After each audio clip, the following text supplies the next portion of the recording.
Let's get started here with Committee of the Whole from our Extension Office. We have Allie here and Amanda here and Tammy McCullough, the Regional Director's here. We got a full load, so let's go forward. And hilariously, we did not actually plan to match, but we did actually take a photo in our office because this is ridiculous. Well, thank you for having us. As Commissioner indicated, I'm Allie Kleckner. I'm one of our extension educators here in the Goodhue County office. And I'm Amanda Gebhardt, the other extension educator for 4-H. And we're here to just give our annual impact report. We did do a version of this presentation for our County Extension Committee last fall, and we're invited to bring it forward to the Committee of the Whole as well. so, the 4-H Youth Development Program focuses on 3 goals. First, we aim to create a passion for learning in our youth and encourage them to explore their interests. Second, we empower them to lead as innovators.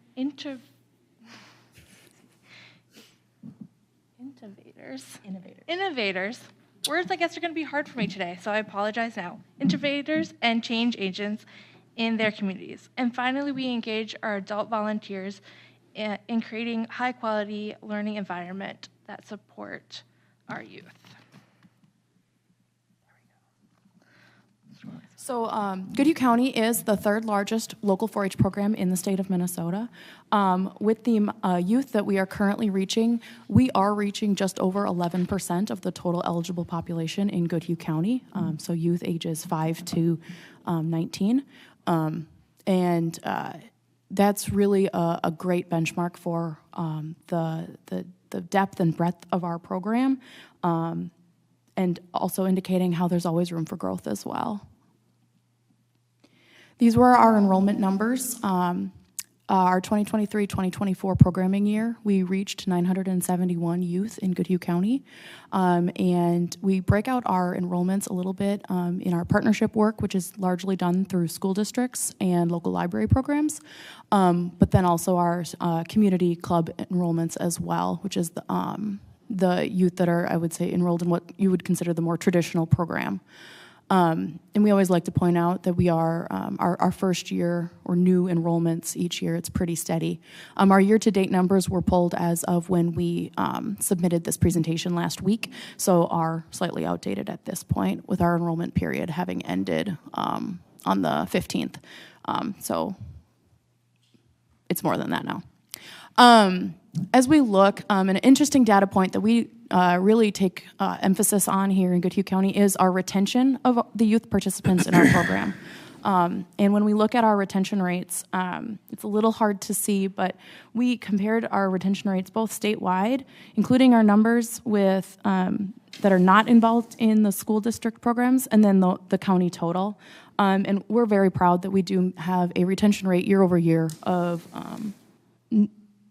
significantly higher than statewide retention rates in 4-H programs, indicating a program quality here in Goodhue County.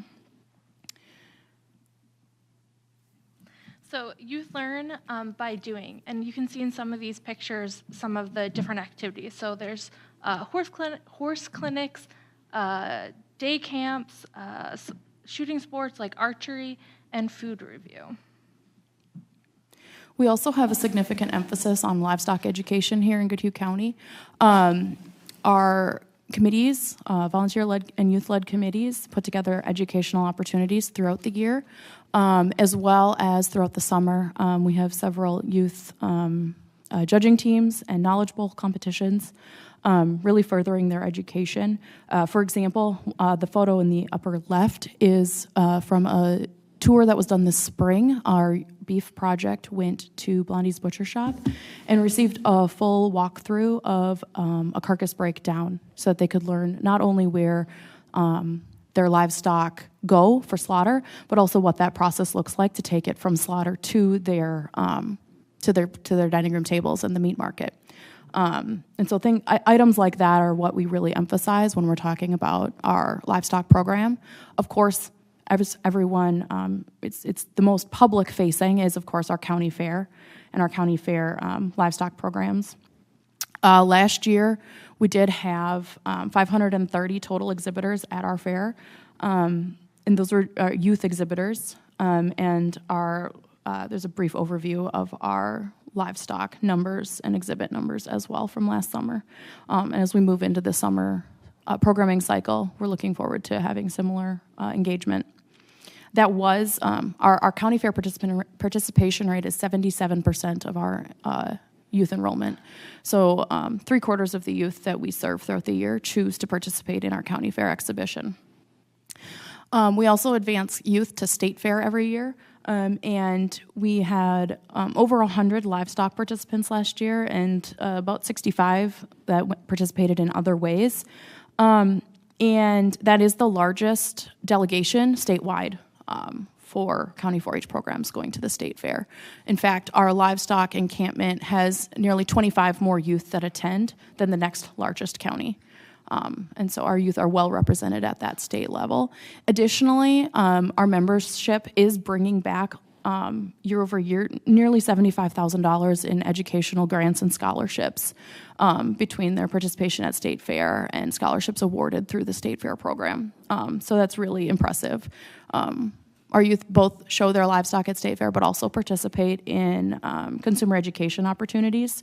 We had several youth participate in TV interviews last summer, which was really fun to see. So we try our best to grow lots of leaders. And these are just a couple examples. So Lily, who is in the green blazer, is one of our state ambassadors and a local Goodhue County 4-H'er. We also, our local ambassadors do tons of great work.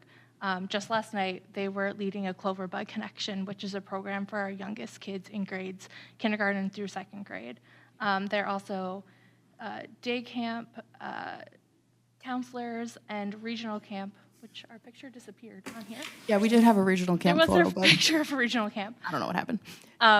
But so we had 8 counselors last summer for that, and we'll have 8 again this summer. So we also, in 4-H, encourage lots of community service. All of our clubs in Goodhue County offer community service, and 83% of our members participate in that. So we're pretty proud of that number. We also have a significantly dedicated pool of volunteers that help us do all this programming. And we do utilize over 175 formally screened volunteers. That means an orientation and background check process for each of those, as well as I would estimate close to 100, if not more, unscreened, more informal volunteers that may help out on an as-needed basis. And those volunteers are really the only reason that we can have a program of the breadth that we do. I put up our organizational chart. It's impossible to read, and I understand that, but it really shows what our office and what our volunteers are helping to provide to youth across the county. So you see our names at the very, very top, but every other program underneath that has volunteer support to help us make this happen, because it's impossible for 2 people to make that many programs run for our youth and keep them engaged. So we're really thankful and proud of our volunteers, and very committed to making sure that the volunteer experience and the experience for our youth is a safe and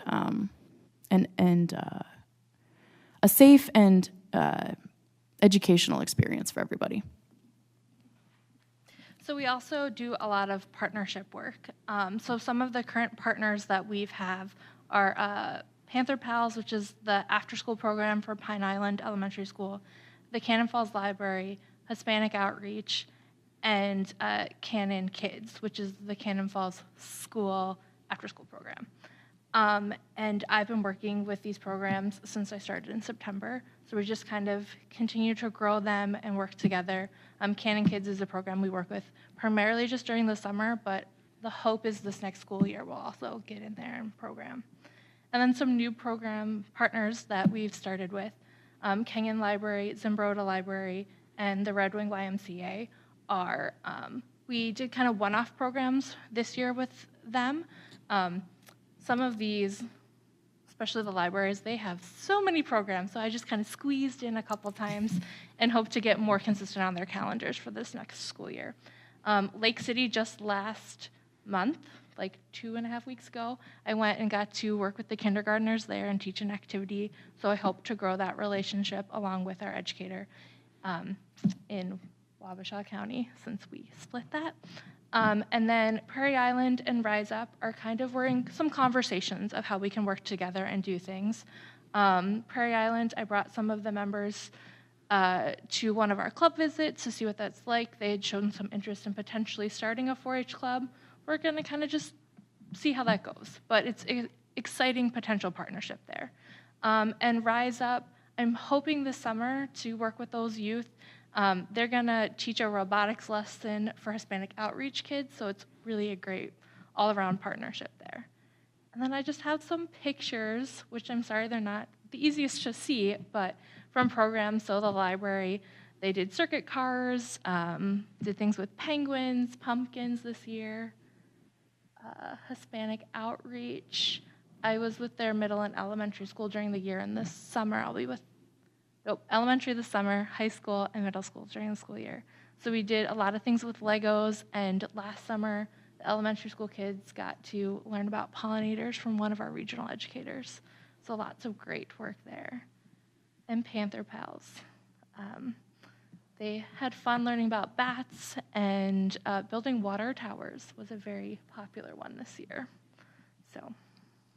And I would just kind of note that Lake City, is kind of, from an extension coverage standpoint, a little bit of a no man's land. There really hasn't been an emphasis to providing programming in Lake City specifically by either program, Wabasha or Goodhue County, for a little bit.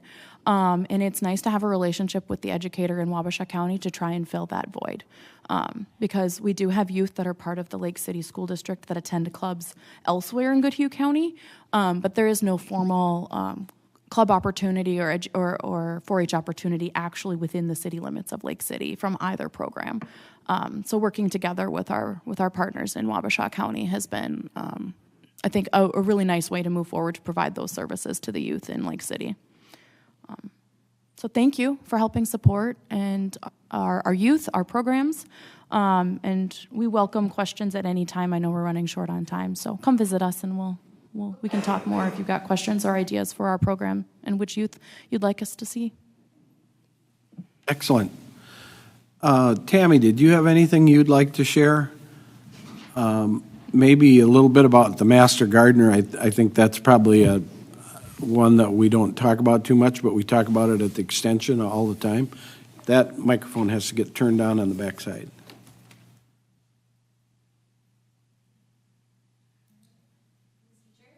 Commissioners, Tammy McCullough, I'm an Extension Regional Director and have the privilege of working with these two fine educators and Danny Rice, who is our administrative support in the Extension office. And yes, in addition to the 4-H Youth Development Program, which is, like they mentioned, a vibrant and robust group, we also have a very active Extension Master Gardener volunteer program.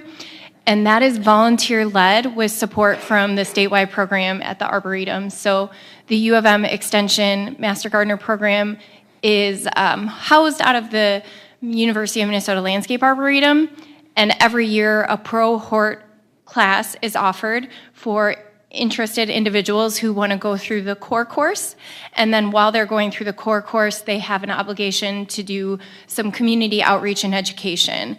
And so currently I believe we have 6 interns who are going through the core course and then committing back volunteer hours to the community, and then in turn will become active volunteers and will be contributing on a yearly basis to the program. And you can see their work around the community.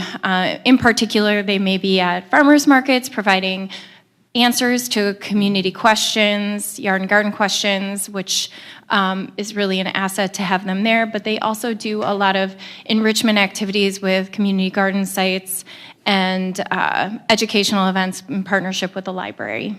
But yes, it's a very valuable program, and the Extension Committee And the county extension budget provides a little bit of in-kind support to those volunteers if they complete the core course, and then also just administrative support from the office, which is excellent.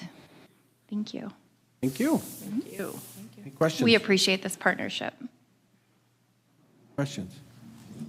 It's one of my highlights to be at the Extension Committee because there's so many positive things happening with youth, and you hear about them, and I mean, I did not know that we have the largest livestock encampment at the state fair by that much. I know we do well, but I did not know it was by that much. So excellent work. Thank you. Thank you very much.